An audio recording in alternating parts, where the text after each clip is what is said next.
Sarra Sounds Off is brought to you by Roll Up Awnings.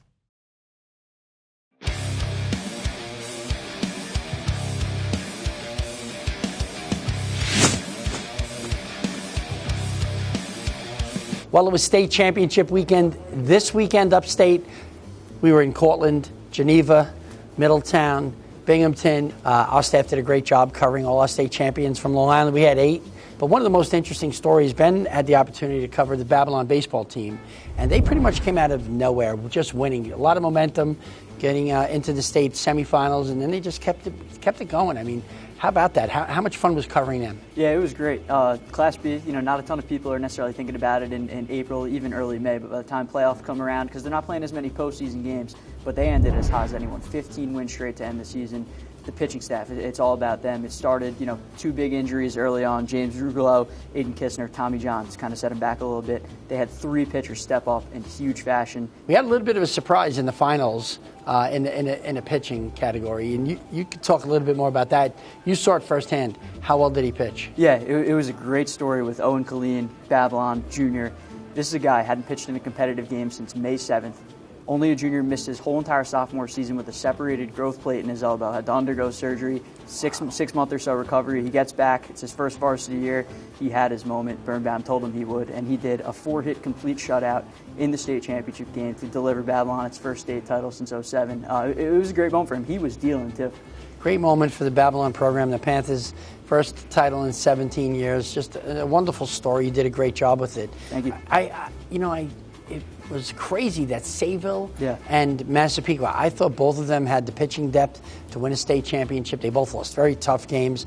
Massapequa lost, 4-2? 4-2, I believe. Yeah, and Sayville lost 2-0. They ran it into a stud pitcher, and that happens. Yeah, Sayville playing Maine Emlo basically on their home turf there in Binghamton. Tyler Brown, he was great for Sayville all postseason. He contributed to each one of those postseason wins, the Suffolk against Bayport, the regional final there at ESM, and then that semifinal too. And Benny, we would be remiss if we didn't mention Kellenberg going to the Catholic High School State Championships. They had a great run, the Firebirds. Pat Miles did a great job with that team, losing to Canisius in the state semifinals at St. John's University, but a great season nonetheless. I mean, you come out of that league, you covered them. Chaminade, St. Anthony's, Holy Trinity, St. Dominic. For Kellenberg to come out of that group, a pretty good team. Oh, yeah. Well, we came in thinking, St. Anthony's was great, all the talent they brought back, some high-level D1 players, and St. Dom was great. So you get to cover a lot of baseball games this year. Moments that stuck out to you on the way to the championship in the States. Just give me 1 or 2 that really left you in awe or thinking like, wow, that was a moment. Yeah, I mean, I think we were both at that game, the Longwood Pat Med game in the winners bracket early on in Class AAA. Stroman, Jaden Yazwinner had a great year, but it was Brendan Rivera there at Longwood. No hitter. That was awesome to see the reaction there. Luke Rizzi hitting a bomb in that game. That game stuck out to me. Yeah. Even the reaction of Stroman's face was, that's never happened to me before. Yeah. He's never allowed a home run in his life. And that's a big moment. That kid will never forget that. Yeah. The Longwood guys will talk about that forever, and they should. I thought Longwood was the team to beat this year in the AAA. And the fact that they lost, I was really surprised. Were you or not really? Yes and no. I mean, it was a great playoffs. You obviously had Connecticut, who ended up emerging from that, who had a great season. They won 5 straight elimination games to win that, too. Amazing run. Smithtown East had a great run, falling just short, and same thing with Sachem North there, reaching the finals and falling short. So a lot of capable teams in there. I know your favorite story we've talked about in the past there in AAA with Riverhead, but that was to me the most intriguing, classification all year. Yeah, the Riverhead story is one that I really embraced because Kevin Kermain did a great job with Riverhead. And think about it. They had 5 wins in 2 years. They were 5-33. They endured such bad baseball. And he turned that whole program around to be 12-8 and make the playoffs. I mean, great job. Tip the cap to him. Oh, yeah. And for me, one of the things that came out of that Sayville game was what a great shortstop Kyle Messina is at Sayville. I mean, he's a great football player, but he might be a better baseball player. How about Cone in center field, too? Yeah, and the catch he made. Both those guys, yeah. Well, listen, great job this year in baseball. Thank you. Joining us now in the Newsday newsroom is Michael Sicoli, who covered the state lacrosse playoffs. And we want to talk to you boys and girls. But interesting how some schools just don't lose. Garden City, Cold Spring Harbor, they have. Tell me about the Garden City boys and how it went for them. It's cliche to say that results speak for themselves, but they really do with Garden City. It's year in, year out, just always competing for that. They had an off year last year, and that meant that they lost in the county final. Yeah. It's 3 titles in the last 4 years, but Garden City, they just keep on promoting it. They keep on winning. And the girls program, congratulations to them. I mean, they lost in the state finals, but they had another phenomenal year. I mean, when you're reaching for your season to just be a state championship and not a, like you would say, a county championship or a Long Island championship, you know, is it deflating? Yeah, probably, but they still achieved. I think you would agree. 100%. They were good enough to be in a state final and be just a handful of goals away from winning that state final. So it's a real testament not only to what those girls were able to achieve on that team, but what Garden City produces every year. Perhaps one of the most shocking things that happened in the state tournament in all sports was Cold Spring Harbor boys losing a tight game 5-4, and I expected them to win a state title. I think we all did. Cold Spring Harbor girls wins the state title.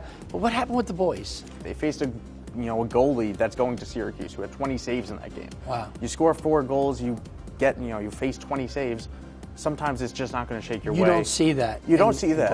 You don't see Syracuse commits that often. I mean, especially one between the pipes, and it speaks to the talent that they had available with Colby Kolachek there. But we were blessed this year to have the #1 team in the country on Long Island in Half Hollow Hills, and they just could do whatever they wanted. Are they that good? They are that good, and there was never any doubt before the state tournament, and there's never any doubt now.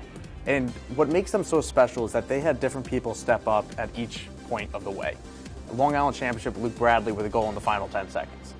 In the state quarterfinal, James Bruno, who missed their first game against Section 1, comes out, scores 4, and leads them to a win in absolute monsoon in Yorktown. State semifinal, Anthony Rayo does what he does. Ryan Chung does what he does as well, one of my favorite players to watch this spring. And then in the final, Jay Casamento, a guy that wasn't really relied to be on that last year. They had Joe Flaherty as their LSM, and Jay Casamento was brilliant. You've got to tell me, how good is Massapequa boys lacrosse? Because they were that close to taking Hills out in the Long Island Championship. That's the #1 thing because I've been thinking about that ever since, is how much do things change? Is just, Luke Bradley misses that shot, goes to overtime. You never know what happens. Does Nolan Wieserek, take over that game in the overtime? And it really does speak to what Massapequa does, and still such a young team. Second best team in the state, Massapequa, would you agree? It's up there. I mean, I think it's hard not to say Garden City right now, but it's certainly up there on the public school level. So we also won state titles with Miller Place, girls softball. They had a great run, great pitching staff. Tennis, we had state tennis. We had Syosset and Friends Academy win state titles. Like I said, it's just been a phenomenal spring for Long Island teams. They held the Nassau and Suffolk Baseball Awards this week. Jaden Stroman of Patrick Medford took home the 57th Carl Yastrzemski Award as the most outstanding player in Suffolk County. He'll have to decide whether he wants the big payday in the Major League Amateur Draft or if he'll choose to play at the University of Virginia, where he's earned a full scholarship and will receive substantial NIL money. The East Islip lefty Thomas Costarelli earned the Paul Gibson Senior Award for Suffolk's top pitcher, and Hop Park catcher Michael Olivetto took home the Blue Chip Silver Slugger Award as Suffolk's top hitter. In Nassau County, they gave out 3 Diamond Awards appropriately named after legends of the 516. First baseman Gavin Dignan of Wanto won the Joe Correa Dual Player Diamond Award. Lefty Thomas Harding of Massapequa, he won the Doug Robbins Pitcher of the Year Diamond Award. And Farmingdale shortstop John Franco earned the Don Lang Position Player Diamond Award. Next week, join us on Sarra Sounds Off for our season finale, including the Lacrosse Award winners and our final thoughts. This is Gregg Sarra for Newsday TV.